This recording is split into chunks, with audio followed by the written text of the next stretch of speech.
Thank you. Imagine you are in your dream job. Imagine you're at the top of the company and maybe you've been there for months, maybe even years. Now imagine that you've never received a raise, a promotion, or even a second glance from the higher-ups of your company.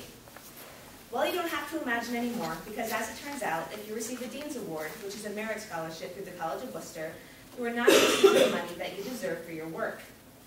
To address this inequity, the College of Worcester should reconfigure current students' merit scholarships on a yearly basis. I will begin my speech by detailing the current merit scholarship system and explaining the problems, and then I will propose a solution to fix the merit scholarship consideration process.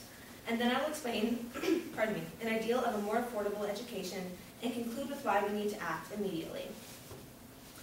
So what's the problem? Well, students are paying more and more for higher tuition costs and are receiving an unfair amount of merit scholarship money, which is based on an uncertain figure from their senior year of high school. Let me explain how the merit system works and what is wrong with it. The College of Worcester gives scholarships based on uncertain high school data that is difficult to compare across people, schools, states, and countries. According to an interview I conducted on April 5th, 2012 with an admissions officer, merit scholarships are determined based on various criteria from your high school years, including academic rigor, leadership positions, extracurricular activities, and recommendations from your school. You are basically placed onto a spectrum of achievement, and your location on the spectrum determines if you get less money or more money. This all seems fine, but it's difficult to know for sure who deserves what kind of merit, because high schools are not equal. Second, what makes it worse is that the College of Worcester keeps using this high school data for a college student's entire four-year career, despite any change in extracurricular or academic performance. The College of Worcester raises tuition each year, but it does not raise scholarship amounts. Students and/or parents are then left to pay that difference. Do you want to pay that deficit? So how serious is this problem? Students are winding up with massive amounts of money that they absolutely have to pay back. A November 2nd, 2011 edition of the New York Times states that students are borrowing loans at record amounts, and student loans are quickly becoming one of the highest debts in America. A May 2012 edition of the Consumer Report states that student loans negatively affect our entire economy as a whole, not just students and parents. The average loan taken out by students, according to the Consumer Report, is $25,250 over 4 years, and this is based on data from not only private schools, but also public schools. Imagine that kind of bill in your hands. Even if it does become too high to pay, according to financialaid.org, access March 30th, 2012, even if you file bankruptcy, you still have to pay student loans. There is no avoidance. The College of Worcester does not reward hard college-level work or punish college slackers unless they receive less than 7 credits a year and maintain less than a 2.0 GPA, which is a low C, according to the College of Worcester website. What happens if you don't meet this criteria? Well, first you get a warning, and then if it continues for another semester, then you may be put on academic probation, at which point they will lose merit aid. This is also according to the College of Worcester website. As we can see, the merit award is not merit. Merit is defined as ability, value, to deserve something. Students who are pushing themselves and doing excellent in their college classes are not being rewarded, while slackers have to screw up badly for several semesters before they even lose a cent. This system is highly unfair. Every high school is different. So how can you compare a student at the top of their class of 50 to a student who's at the top of their class of 1,000? How can you compare a student from California to a student from Bangladesh? A world history course at Worcester High School may be completely different from the same course taught at a private academy in Boston. Even if the process is holistic, there are differences that cannot be ignored. For example, some schools offer most senior classes as AP classes as well. However, many schools cannot afford to do so. So these students may not receive as high of a score on the award spectrum. Many students also undergo personality changes. It's not fair that a 4.0 high school student that is barely receiving C's in college is receiving more money than a student that perhaps only received a B average in high school, but is now at the top of all of their college classes. So why should you care? We all have to pay for school in one way or another. So if somebody is undeserving of a merit award at the beginning of their college career but are highly successful while they are enrolled, does it sound fair to deny them a reward for their entire college career? Not everyone gets a need-based award. However, most people are here for their academic performance in one way or another. Yet, the Merit Award is the only one that is not reconsidered every year. Does this sound fair? So what needs to happen? The College of Worcester must change its merit scholarship consideration process. Let me explain how this should happen. First, merit scholarship should be considered yearly. As years go by, your performance changes for better or for worse. These changes should be reflected in the merit awards. After year one, solid and consistent data from college should be used to evaluate these awards. If we're performing at the same college level, we should be getting the same college scholarship. The college can know exactly how rigorous your classes are, the dedication that each activity requires, and the amount of time dedicated to studies versus a job versus extracurriculars. We should be receiving equal awards for equal performance. So how will my plan fix this problem? Well, first, the data that will be used to calculate merit awards will be evidence-based rather than iffy guess data. And by annually recalculating this award, students will have a huge incentive to work hard. Third, current well-performing students will be receiving higher scholarship amounts to help cushion the rising tuition costs. And finally, the College of Worcester will be using consistent data amongst all students, no matter their high school, state, or country of origin. So how do I know this will work? The College of Worcester already runs on a policy of changing students' need-based aid annually because we know that financial burdens change on an annual basis. The admissions also has a consideration process that is used yearly to determine merit scholarship awards. However, it is only used for new students. We have the process, the rating scale, and the numbers. So all we need is a more focused time towards current students during a period of time where students are already in transition for the next school year. You may be asking, will giving out this money affect the funds that we already have available? No. As it turns out, not everybody at the school is performing beyond their high school performance. So while people who are working harder will be receiving more money, those who are slacking off and not receiving good grades or performing outside of class will be losing money. So it'll be the same money that is distributed, it'll just be distributed in a different way. You may be thinking that this plan is too time-consuming and is using up too much of the college's vital time and resources. I recognize that with every large change that is proposed, many resources have to be contributed in order to make that change a reality. This entire process will have to become a trial and error thing, and with trial and error comes improvement and eventually the best process that we can have. So at this time, it's just sort of a matter of weighing out what offices can do what so that we can have the most optimal process. Finally, you may be asking if extracurriculars will be at risk due to this proposal. I think that it will actually encourage students to participate in more extracurricular activities. As I mentioned before, your initial award was calculated both on academic performance and performance outside of the classroom. So it will be the same process, just different data that is being analyzed. Imagine getting a statement at the end of your senior year with less debt to have to pay back. Imagine not having to take out that extra $1,000 loan. Imagine being able to be rewarded for your hard work and dedication instead of ignored. Imagine having a huge incentive to study a little bit harder and maybe join an activity, knowing that you will leave Worcester owing less money if you do.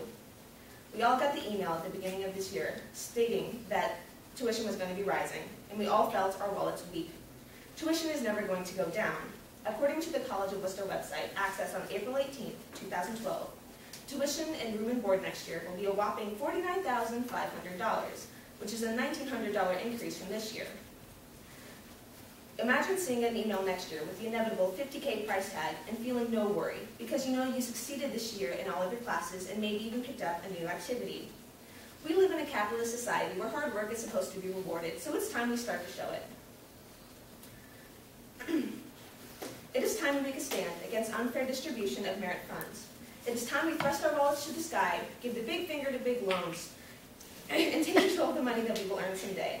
We work hard, and our college should be working hard for us to make sure that that hard work is rewarded. So what can you do? Take an awareness card from Lee or Colin and discuss it with your friends and spread them around. Chances are you didn't know about this problem until I told you about it, so our first obstacle will be campus-wide awareness. Talk to your academic advisor or your financial aid counselor and tell them why you deserve to be rewarded. Bring your transcripts and make those comparisons. If the College of Worcester implements this proposal, we will be the first school in the country to do so. And so we will be distinguishing ourselves as a truly student-focused and motivated institution. We work for 4 years to do a good job so that we can eventually pay back our community. Fewer and fewer people are pursuing college because it simply costs too much. Why are we letting tuition get higher and throwing our souls to loan companies when we can actually take action? We can't do much about our need-based award or the inevitable tuition increases. However, if we're working hard, making a difference, and pursuing global citizenship, we deserve the same funds as equally achieving peers, instead of old rates based on ancient high school data. It's our college money, and we need it now. Yes.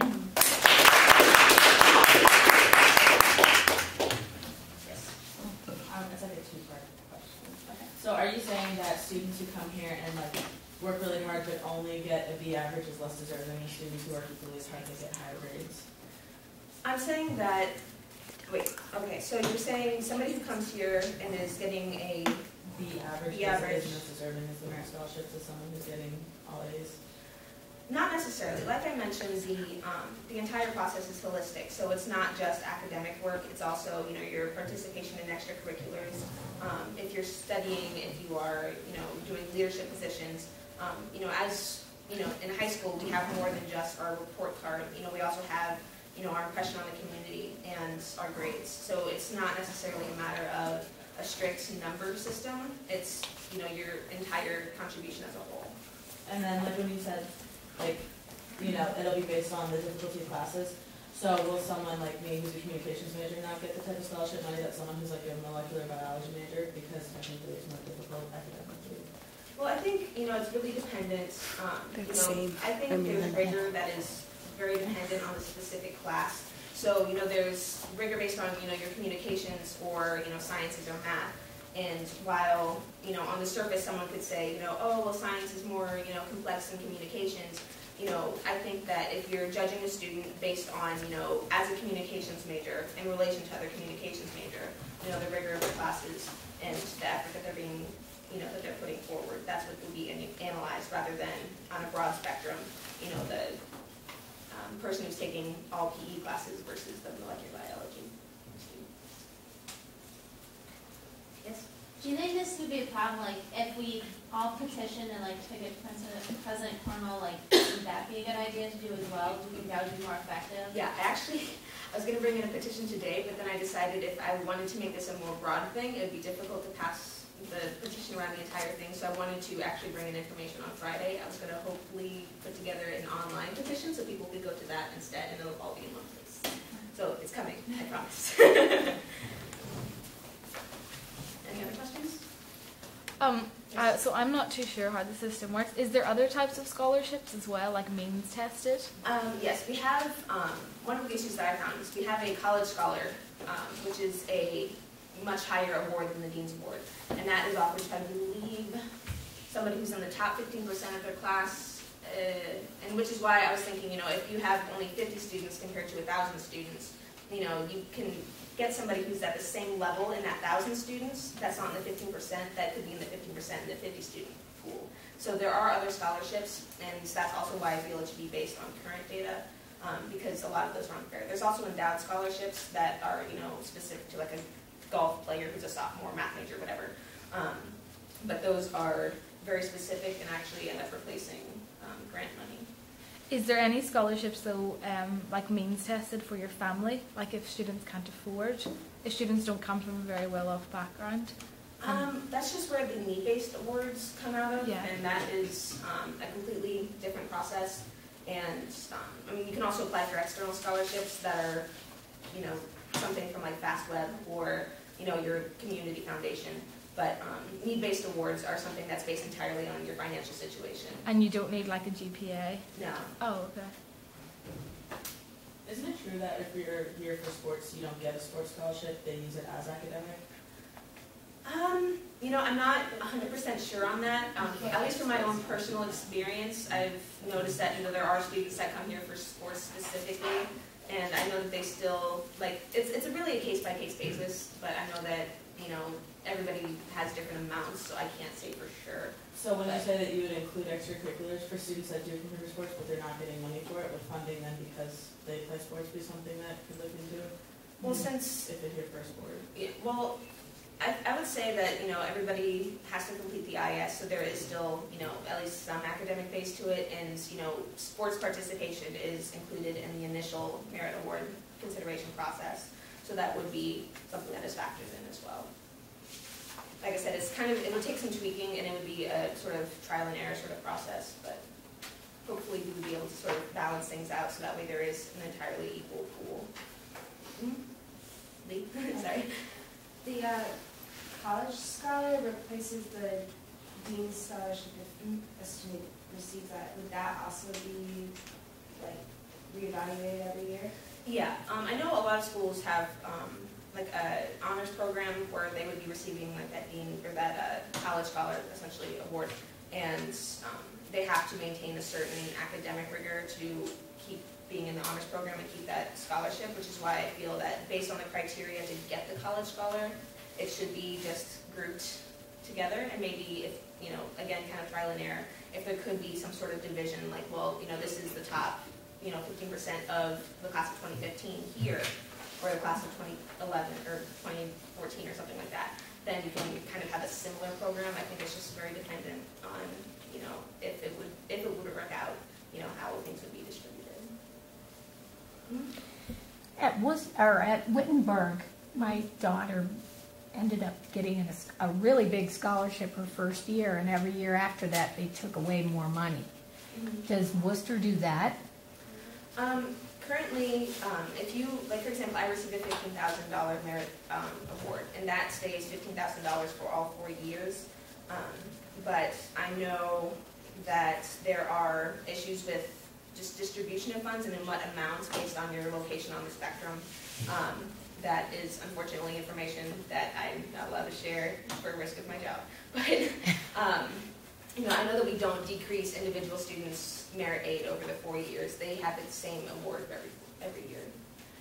You mentioned an average figure of just over 25,000. Yeah. Is that per year or over the 4 years? That's over the 4 years, Okay. and that's both public and private colleges, which is why it could be sort of it's an average number overall, but private schools generally tend to cost more, so it could be a larger figure for private schools, but I couldn't find that.